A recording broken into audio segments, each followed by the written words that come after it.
keputihan itu bukan haid, tapi keputihan itu hukumnya najis.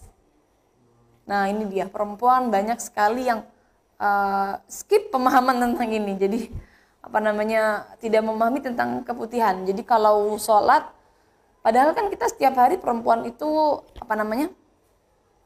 mengalami keputihan itu ya. Hampir setiap perempuan keputihan. Karena normal memang perempuan mengeluarkan cairan pada masa suburnya apalagi. Jadi tapi kebanyakan perempuan di luar sana itu tidak memahami kalau keputihan itu hukumnya najis. Sehingga mereka seumpama sehari ini pakai celana nih. Pakai celana, ketika sholat langsung wudhu. Tidak ada proses istinja, tidak ada proses menyucikan diri dari najis yang bernama keputihan tadi. Nah ini dia termasuk salah kaprah dalam fikih kewanitaan yang sering terjadi juga.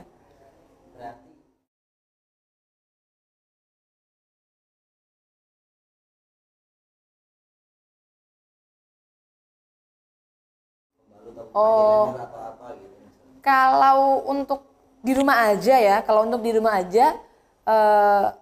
selama di rumah aja kan kita nggak perlu khawatir kan. Jadi seumpama mau sholat ya berarti step-stepnya yang pertama adalah harus bersuci dulu, menghilangkan najisnya dulu atau istinja dulu, baru kemudian wudhu.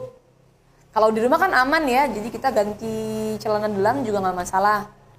Celana dalam yang bersih atau celana dalam yang najis tidak dipakai ketika sholat juga nggak masalah. Tapi kalau sedang di perjalanan, karena kan agak ribet kalau di perjalanan ganti-ganti seperti itu, maka usahakan pakai semacam pembalut atau panty liner. Itu nanti ada keputihannya diambil, lalu istinja, mencucikan diri atau menghilangkan najis keputihannya, baru kemudian berwudu.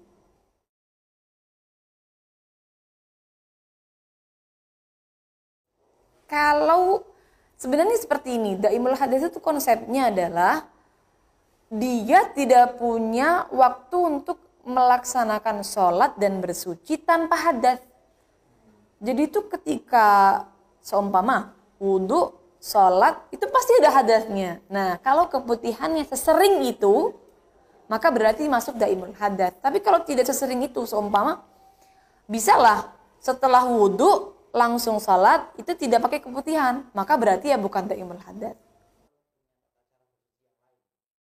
Jadi orang yang daimul hadas kalau memang mengeluarkan cairan yang najis, itu cara baik itu darah ataupun keputihan sama aja ini.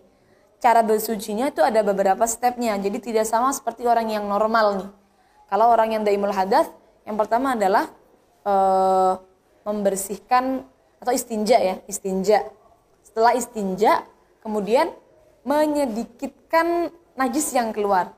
Nah, menyedikitkan najis yang keluar ini bisa dengan dua cara. Yang pertama dengan menyumbat dengan semacam kapas ke daerah kewanitaan pada area yang tidak wajib dibasuh saat istinja. Jadi agak dalam memang. Kapas dibulat-bulat agak dimasukkan ke area yang tidak wajib dibasuh saat istinja. Lumayan dalam ini teman-teman. Biasanya kalau yang perawan agak takut, maka yang nanti seumpama perawan bisa ikut cara yang nomor 2. Nah, cara nomor 2 ini adalah dengan menggunakan pembalut dan celana dalam yang ketat. Harus ketat, karena kalau tidak ketat tidak punya daya untuk menyedikitkan najis yang keluar. Nah, setelah menyumbat atau pakai pembalut tadi dengan celana dalam yang ketat, maka selanjutnya baru wudu. Nah, baru wudunya harus dengan mualah. Dan juga tentunya niat wudunya itu beda dengan yang lain. Mualah itu terus menerus. Seumpama kita membasuh tangan, basuhan yang wajah belum kering, itu namanya mualah. Berarti kalau proses yang semestinya harus dilakukan gimana berarti? Iya berarti sama aja kayak wudu biasa. Cuma kan dalam wudu biasa itu sebenarnya tidak disyaratkan harus mualah. Mualah itu kan sunnah.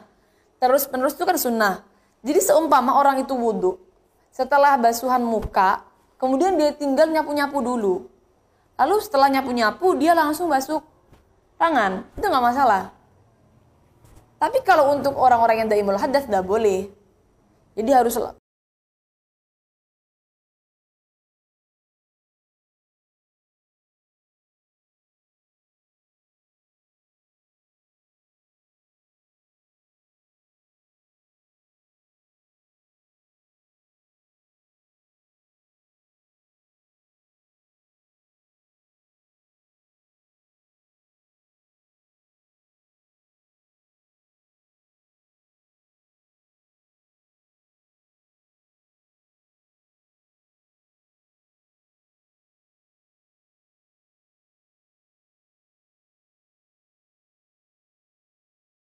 hanya menampung saja, maka kalau menurut Syafi'i ya ini tidak cukup untuk dipakai ketika bersuci dalam istihadhah. Bahasanya adalah taklilan liddam. Oh gitu. Dalam redaksi kitabnya adalah taklilan liddam. Jadi makanya ada dua opsi. Cuma memang yang paling utama mengerjakan dua-duanya. Kalau seumpama satu aja tidak cukup, maka harus dua-duanya dipakai. Jadi menyumbat dulu, lalu setelah menyumbat pakai pembalut tadi. Jadi harus dua-duanya. Seumpama hanya satu aja, seumpama dengan pembalut dan celana dalam yang ketat sudah bisa, taklilan liddam, maka cukup pakai itu. Kalau tidak cukup berarti harus dengan menyumbat seperti itu. Berarti dengan melihat pas terus atau pas terus itu. Iya, pas lancar. Iya, pas lancarnya, banyaknya darahnya. Sama pas bancar darahnya, cukup dengan softtek dan celana dalam yang ketat, maka tidak masalah. Tapi teman-teman mungkin bisa dijadikan solusi ya. Jadi kan kadang-kadang teman-teman itu ada sebagian yang perawan itu, wah nanti kalau ketinggalan di dalam gimana? Orang itu kalau nyumbat ketinggalan di dalam gimana? Kalau selap udaranya sampai robek gimana? Kan ada teman-teman yang mungkin was-was sampai segitunya. Dan memang kalau kita lihat daripada saran dokter tidak disarankan memasukkan hal-hal yang ya itu kan termasuk bukan lazimnya kan memasukkan semacam kapas ke dalam area kewanitaan. Itu kalau dokter tidak disarankan. Sehingga mungkin bisa dibuat solusi dalam mazhab Hanafiyah itu hanya cukup pakai pembalut saja. Ya jadi solusi. Jadi supaya teman-teman itu punya solusi lah. Seumpama bisa pakai Syafi'iyah bagus sekali. Tapi kalau untuk jadikan solusi, jadi untuk perawan mungkin kalau sudah menikah, saya rasa pakai Syafi'iyah harusnya. Kalau anak-anak perawan ya mungkin takut, atau anak-anak kecil. Jadi kan istihadhah itu kan tidak selalu dialami oleh orang yang sudah menikah saja. Kadang-kadang anak baru keluar darah langsung istihadhah. Nah kan kasihan, seumpama anak itu baru 10 tahun lalu langsung istihadhah. Kan kasihan seumpama dikasih hukum yang kamu harus menyumbat. Kan kasihan mereka aja dengan darah aja takut. Ya. Maka kan ya sudah, cukup pakai pembalut saja. Seumpama pakai celana dalam yang ketat ya kita pakaiin korset kan kasihan juga. Anak-anak kecil masa langsung pakai korset-korset seperti itu kan. Juga ada angga ukurannya kan seperti itu kan. Nah maka kita perlulah tahu ada solusi dari mazhab Hanafiyah. Boleh hanya menggunakan softtek saja. Jadi mengganti softtek saja. Yang bersih tentunya.